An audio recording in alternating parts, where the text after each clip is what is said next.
Hello po mga kababayan, si Dante Maravillas. So, ito na ngayon si Atty. Harry Roque. Nauna pang naagnas kaysa kay Digong. Biglang dumaan mga kababayan sa timeline ko. Yung picture ni Harry Roque.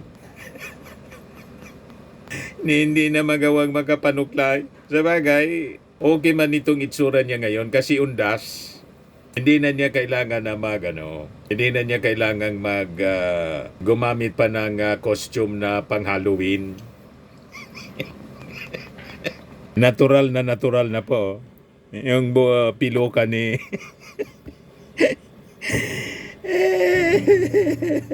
hindi na magawa na maayos ni Harry Roque yung kanyang sarili sa kaka-defend kay Digong. Imbis na umuwi na dito sa Pilipinas para harapin yung kanyang kaso, ang pinagkakaabalahan mga kababayan ni Harry Roque, yung hindi niya problema. At ang layo-layo pa ng 2028 elections, politika, mga kababayan ng pinagdadaldal ni Atty. Harry Roque. Ano? Binanata na naman yung ating Pangulo, palpak daw yung ASEAN Summit ng ating Pangulo. Sumali sa mga pagtitipon, sumali na po kayo. Kasi ngayon, hindi pinapansin ng Pilipinas, pinagtatawanan pa tayo dahil nga doon sa korupsyon sa ating bayan. Pinakamalala na po ang korupsyon sa atin, hindi lang sa Southeast Asia, kundi siguro sa buong daigdig na. Nakakahiya na po ang Pilipinas sa ilalim ng Marcos Jr. Yan po ang katotohanan. Yung corruption po sa flood control na tinutukoy mo, nagsimula 2016.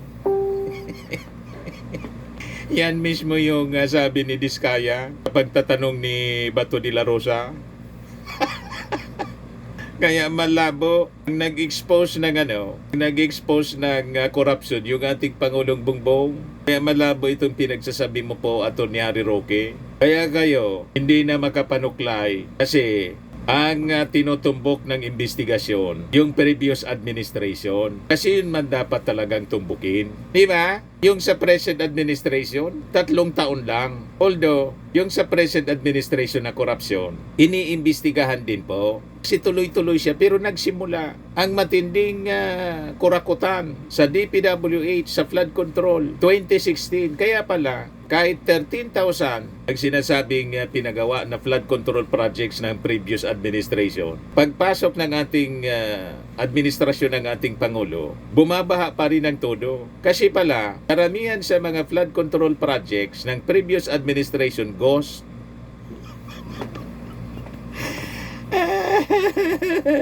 Sabit yung mga kaalyado ninyong senador, si Jinggoy, si Joel Villanueva, na-recommend na nga po ng ICI, nakasuhan sa ombudsman. Huwag kami, Atty. Harry Roque, ayusin mo muna yung sarili mo. Kahit kasi yung panuklay mo, hindi mo na magawa. Pero kung ano-anong mga pinakikialaman mo, pagialaman mo yung sarili mong problema. Di ba po? Mga kababayan, lahat kasi nungalingan yung mga pinagdadaldal ni Harry Roque. So kung hindi pa po kayo sumasapi sa pagtitipon ngayon dyan sa October 30, ngayong araw, dyan sa ating bayan Wala sa man nangyari Pilipinas, po. sumali na po kayo. November 1 na ngayon. 31 pala po yung pagtitipon na October at November 30. So, hinihikayat po kayo, sumali na kayo sa mga pagtitipon ng 31 na Oktubre at saka 30 ng Nobyembre. Ang ating mensahe, nakakahiya na ang Pilipinas dahil sa korupsyon. Itigil na natin yung korupsyon na yan. Nakakahiya na ang Pilipinas dahil sa kawalan ng liderato ni Marcos Jr. Palitan na. Nandiyan naman po ang Vice President natin, si Inday Sara Duterte. Hindi na makapaghintay si Atty. Harry Roque kasi habang ang ating Pangulo ang presidente, hindi siya makakauwi. Pampersonal po. Lahat pampersonal ang mithiin. Mga kababayan, gusto nang iupo si Sara Duterte. In your dreams. Hindi siya makakaupo at malamang hindi siya mananalo sa 2028 election. Hindi lang po siya power hungry. Kaya hindi siya nananawagan sa pagbibitiw ni Marcos Jr. dahil ayaw rin niya makinabang sa ganyang panawagan Dahil pag siya nanawagan na ganyan, parang linuklok na niya ang sarili niya sa pagiging presidente. Anong hindi power hungry? Malinaw po ang mga galawan ni Sara noong September 21 nga. Ang akala siguro niya makakaupo siya. Kaya nagpakatay na ng 100 cows. Nagpalitsong baka. Hindi man nangyari po yung panggugulo ng kanyang mga supporters, yung pa-people power niya. Di ba? Pagkatapos, nang tumama yung lindol mga kababayan, ang ipinakain ni Sara po sa mga taga Davao Oriental at Cebu, lugaw. Pero sa Maisog Rally, litsong baka. Di ba po mga kababayan? At si Sara mismo, dinesignate niya in-appoint niya yung sarili niya as designated survivor. Di ba? Lantaran po kapag nanasa, siya lang ang gumawa ng ganon. Other vice presidents may delikadesa. Never na nagme-mention na magsasabi ng mga statements na lumalabas kating-kati ng to make over. Di ba? Walang delikadesa. Pagkatapos, sasabihin mo, hindi power hungry. Anong ginagawa ninyo? Lahat baligtad ditong pinagsasabi, mga kababayan ni Ari Roque. Hindi po kasalanan ni Inday Sara Duterte na iniiwasan niya na siya'y magmukhang power hungry. Pero ang katotohanan, kinakailangan na po tayo magpalit. Dahil tignan niyo po ang ekonomiya, the worst are all happening now. The worst daw. Ang worst yung buhok mo. The worst performance of the peso. Pareho po yung barometer. Sukatan po yan ng Ang minimin niya. Tuwang-tuwa nga yung mga OFW, pati mga vloggers. Kasi yung dollar ngayon, 59.1.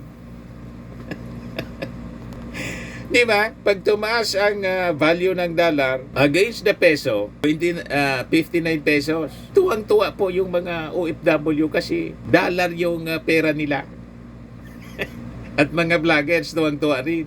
Hindi man po maramdaman yan ng ordinaryong mga mamamayang Filipino. Kayo man lang ang mareklamo kasi gusto ninyong iupo si Sara, hindi man mangyari. Di ba? Huwag kami, Ari Roque. Ayusin mo muna yung buhay mo before kang makialam sa problema ng bansa. bigla na ekonomiya.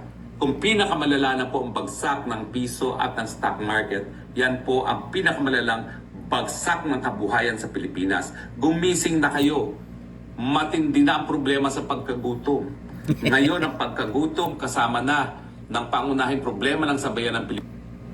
Ikaw man lang ang may problema sa pagkagutom kasi wala ka ng matinong trabaho kasi sinira mo na yung buhay mo. Di ba? Sinira mo yung pagiging abogado mo. Si Sara mismo, ayaw kang maging abogado ni Digong. Hindi ka kinuhang abogado. At dyan sa dahig, wala kang kliyente. At sigurado, kahit bumalik ka dito sa Pilipinas, wala nang papatol sa inyo na kukuha bilang abogado. Sinong maniniwala pa sa inyo? Doon lang na pagkanta-kanta ninyong bangag-bangag-bangag. Di ba? Bangag-bangag-bangag. Ngiwi-ngiwi-ngiwi. Butod-butod-butod. Sino pang papatol sa inyo na matinong kliyente? Pinakita na ninyo ang pagiging mentally unstable ninyo. Kitang-kita sa inyong itsura, naagnas na. Para ng taong grasa. Di ba? Sisihin ninyo yung ating Pangulong Bongbong Marcos sa nangyari sa buhay ninyo. Sisihin mo ang sarili mo. Lahat ito, consequences ng inyong mga kabuktutan. Di ba? Pasmado na mga kababayan ang itsura ni Pilipino, Ari Roque. ang walang tigil na pagtaas sa presyo ng bilihin, ang kawalan ng trabaho, mababang sweldo, at ngayon po, ang pagkagutom at kawalan na ng pag-asa ng ating mga kababayan. Kayo man lang ang nagugutom kasi wala kang hanap buhay. Huwag na po tayo mag-antay ng 2028. Sa tingin nyo ba, kapag nag-antay tayo ng 2028 at hawak ni Marcos Jr. at ng kanyang asawa ang makina, magkakaroon ng patas na eleksyon? Huwag na po tayo managinip. Hindi nila pauupin si Indang Sara, kaya nga gusto muna nilang matanggal bilang isang katunggali sa politika. Pero dahil hindi nga po sila nagtatagumpay sa ngayon, ang next plan ay wag siyang panalunin sa eleksyon in 2028 by hook or by crook. Minamindset na niya. Mga kababayan na pag natalo si Sara sa eleksyon, dinaya sila. Si Sara matatalo sa eleksyon dahil sa pag-ugali niya.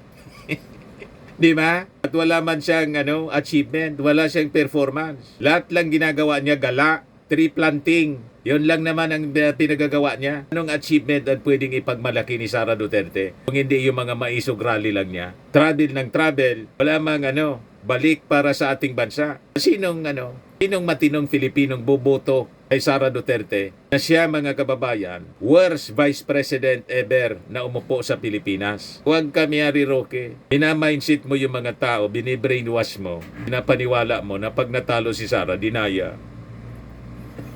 Matatalo si Sara kasi nagising yung ating mga mamamayang Filipino. Si Sara pala, inotil na vice-presidente. Hindi pwedeng maging presidente dahil sa kanyang mental health. Nakita ninyo, saan ka nakakitang vice-presidente? Pagbantaang, papatayin yung presidente. Ni-imagine yung ulo ng ating presidente, tanggalin, pugutan. Nakakita kayong ganong matinong leader? Di ba wala? Siya lang ang ganon. At proud yung mga DDS sa kanilang leader na ganon. May mental problem. Tama si Trillanes. May saltikan niya. O di ba?